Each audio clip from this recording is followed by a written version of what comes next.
The autumn wind rattled the old barn doors as Marcus Webb made his evening rounds. At 17, he'd grown accustomed to the isolation of their family farm 500 acres of corn and wheat stretching toward the Montana horizon. His father was in town for supplies, leaving Marcus alone with the livestock and the gathering twilight. He pushed open the barn door, expecting the usual chorus of restless cattle. Instead, an eerie silence greeted him. The cows had retreated to the far corner, their eyes wide with an ancient, primal fear. Marcus's hand instinctively went to the flashlight on his belt. That's when he saw her. Huddled between hay bales, illuminated by the dying sunlight filtering through the cracks, was a girl. But not quite a girl. Her skin held an iridescent quality, shifting between pale blue and silver as she trembled. Large, luminous eyes, too large for any human face, stared at him with a mixture of terror and desperate hope. She couldn't have been more than 12 or 13 in human years, wearing what appeared to be a tattered, metallic garment that shimmered like mercury. Marcus froze, his mind struggling to process what he was seeing. The flashlight slipped from his fingers. Clattering on the wooden floor, the girl flinched at the sound, pressing herself further into the corner. Her lips moved, forming sounds that shouldn't have been possible.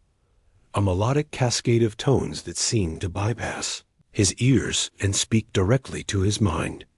Then, as if adjusting some internal mechanism, she spoke again. Please ... The word came out fractured, accented by something beyond earthly languages. My mother ... dying ... outside. The words hit Marcus like a physical blow. He glanced toward the barn entrance, then back at the impossible creature before him. Every rational thought screamed that this was a dream, a hallucination, something his tired mind had conjured after too many long days in the fields. But the fear in those alien eyes was real. The desperation in her voice transcended species. Show me, Marcus heard himself say. The girl alien, he corrected himself, rose on unsteady legs. She stood no taller than his shoulder, moving with a grace that seemed to defy gravity itself. She gestured toward the back of the barn, where the old loading door opened onto the western pasture. Marcus followed, his heart hammering against his ribs. They stepped into the evening air, and he saw it. 200 yards into the field, something massive had torn a gouge through the earth. Corn stalks lay flattened in a perfect circle, still smoldering at the edges. At the center lay what could only be described as a ship-sleek, organic-looking, its surface rippling like oil and water. Parts of it were clearly damaged, black scorch marks marring its hull, but it was the figure beside the ship that made Marcus break into a run. She was larger than her daughter, perhaps 7 feet tall, with the same iridescent skin now fading to a dull gray. Her breathing came in shallow, labored gasps. One of her legs was bent at an impossible angle, and a viscous silver fluid bled. Marcus realized with horror pooled beneath her. The young alien rushed to her mother's side, her melodic voice rising in what could only be anguish. The dying woman's eyes flickered open, focusing on Marcus with an intensity that made him feel transparent, as if she could see every atom of his being. Please, the girl repeated, turning to Marcus. Her hands moved in frantic gestures toward her mother, toward the ship, toward the darkening sky. Hunters come. They track us. Mother cannot ... move. Marcus's mind raced. Hunters. The word carried implications that chilled him more than the October air. He looked at the damaged ship, at the dying mother, at the terrified child. Every instinct told him to run, to call the authorities, to let someone else handle this impossibility. But those eyes, that fear, that love between mother and daughter that transcended galaxies. The barn, Marcus said suddenly. We can hide her in the barn. My father's truck, we can use it to move her.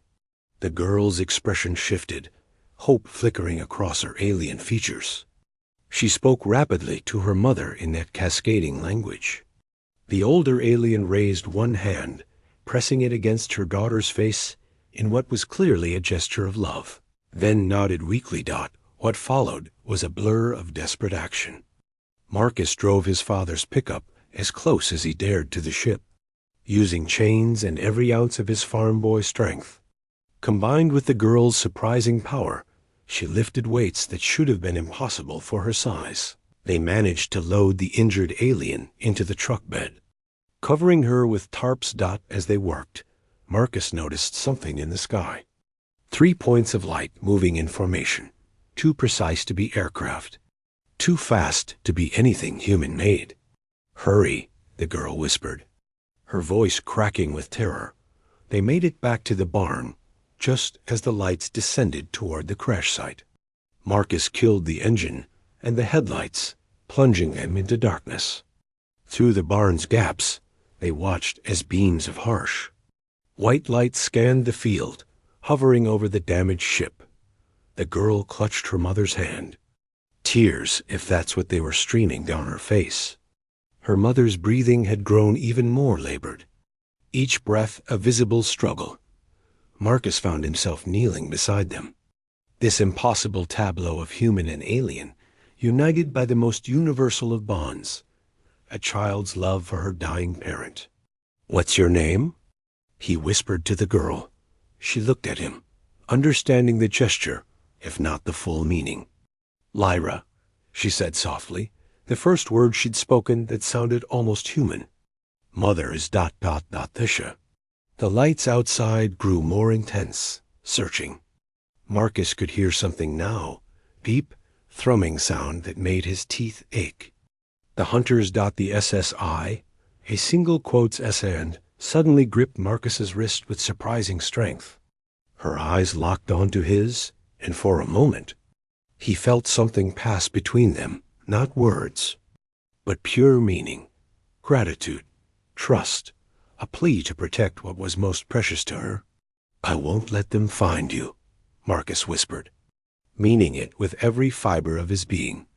The hunt had just begun, and a 17-year-old farm boy from Montana had just become humanity's first line of defense in a war he didn't understand, protecting 2 lives that weren't even human, guided only by the simple truth that some bonds, like a daughter's love for her dying mother, were universal.